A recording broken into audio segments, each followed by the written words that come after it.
Навстречу празднику Победы в полном молчании и под проливным дождем, что тоже сегодня кажется символичным. Депутаты, кадеты, активисты и общественники – все в ожидании. И вот со смотровой площадки Башни Согласия вывешивают 100-метровое черно-оранжевое полотно, чтобы показать «Мы помним и гордимся». Лента, которая связала не только города, но и поколения. Благодаря тем людям, которые с достоинством носили и носят георгиевскую ленту, мы сегодня здесь. В мороз, в дождь они несли ответственность за Родину и клали свои жизни. 17 лет георгиевская лента двухцветная, она несет память в каждом человеке, в каждом гражданине нашей Родины, Россия. Чтобы мы не забывали. И в 30 странах также подключились к этой акции. И это гордость за тех отцов, дедов, наших прадедов, которые отдали свою жизнь, не задумываясь. Сегодня это не громкие слова. И сегодня, когда фашистская мясорубка перемолола всю Европу, страны, поработила их, столько погибло людей, и находились предатели. Это те страны, которые сегодня опять предали, якобы демократия у них и что-то еще. Но сегодня, я хочу вам сказать исторически, либеральной фашистской Германии тоже была тогда либеральная. И демократически избрали ведь Гитлера-то. Его демократическим путем избрали в 30-е годы. А потом поработили народ. И когда это настолько актуально, любая национальность, любой язык, религия превышается над другими, она ведет к росткам фашизма.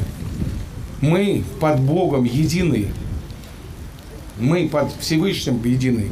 В то же время мы живем на земле нашей, Россия, которая пролита на этой земле кровь. И мы должны в честь памяти тех погибших сегодня обязательно всегда делать любые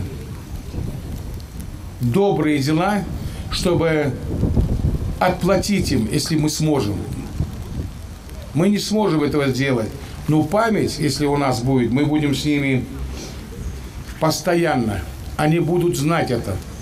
Это и в стихах, это и в песнях. Они всегда с нами. Поэтому очень здорово, что сегодня в этот пасмурный, добрый, дождливый день мы собрались. Мы собрались, чтобы помнили все, не только жители нашей республики. Это мероприятие идет и митинги по всей России. И, как я сказал, в десятках стран. Поэтому сегодня, вы знаете, идет специальная операция. Специальная операция идет по прекращению или приостановке возрождения этой чумы фашистской на Украине. И сегодня мы должны сказать, что наши воины с нашей республики, также от Камчатки до Калининграда, также молодые люди, как тогда их деды и прадеды, и бабушки, и прабабушки стоят на страже нашей Родины. Мы просто благодаря нашему президенту Российской Федерации, нашему верховному главнокомандующему войск России, мы сегодня предотвратили, чтобы эта чума не перешла на территорию России. Поэтому мы сегодня должны благодарить наших воинов, мы должны помогать всеми возможными средствами, чтобы они не чувствовали себя одиноки. И этот сегодняшний митинг он и есть поддержка наших воинов и сегодня, которые находятся на передовой, приостанавливают продолжение или, так скажем, продвижение данной коричневой чумы. Поэтому я сегодня хочу сказать, что я безгранично еще раз благодарен воинам, погибшим в Великую Отечественную войну. Те, которые сегодня поддерживают память о наших воинах, погибших и сегодня стоящих на страже нашего спокойствия. 9 мая, вы знаете, в городе-герое, нашей столицы, Москва, пройдет парад. Это тоже доказывает силу, волю нашего президента и нашей страны, что мы просто не позволим никому никогда больше слез наших матерей, детей и всех жителей нашей страны. Поэтому мы не едины. Мы не одиноки, но мы едины. И вот сила наша в единстве. Посмотрите на наших курсантов, нашего кадетского корпуса. Это тоже будущие наши воины. Поэтому я горжусь жителям республики. Вами, ребята, горжусь. Всеми, кто сегодня присутствует.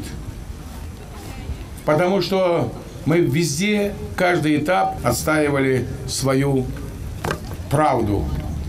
Отстаивали честь нашей Родины. И мы все сегодня готовы это сделать. Я думаю, сегодняшний митинг, он принесет ту поддержку сегодняшним нашим воинам.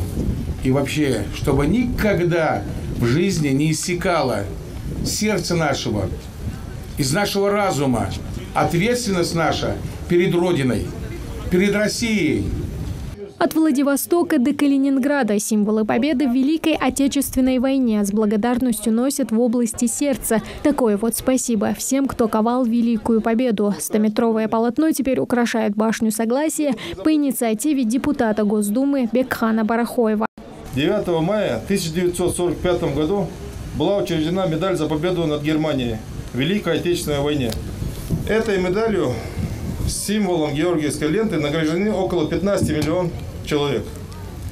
А в 1943 году был учрежден Орден Славы на Георгиевской планке. Им награждали только за личное мужество на поле боя. Это один из главных символов героического подвига советского народа в освобождении нашей страны и всей Европы от гитлеровского геноцида. Порох и пламя. Георгиевская лента – символ доблести и славы со времен дореволюционного креста Святого Георгия.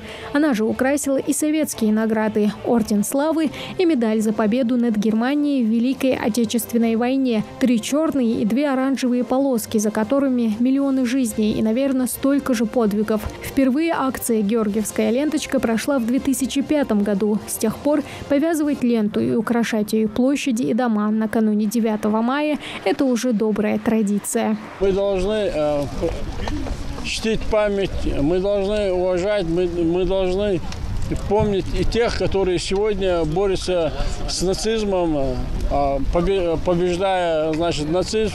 Акция, связавшая всю страну единой нитью, и в прямом смысле тоже. И сколько она продлится, знает каждый. До Дня Победы остаются считанные дни. Тамара Хашагульгова, Рамзан Зурабов, Новости 24.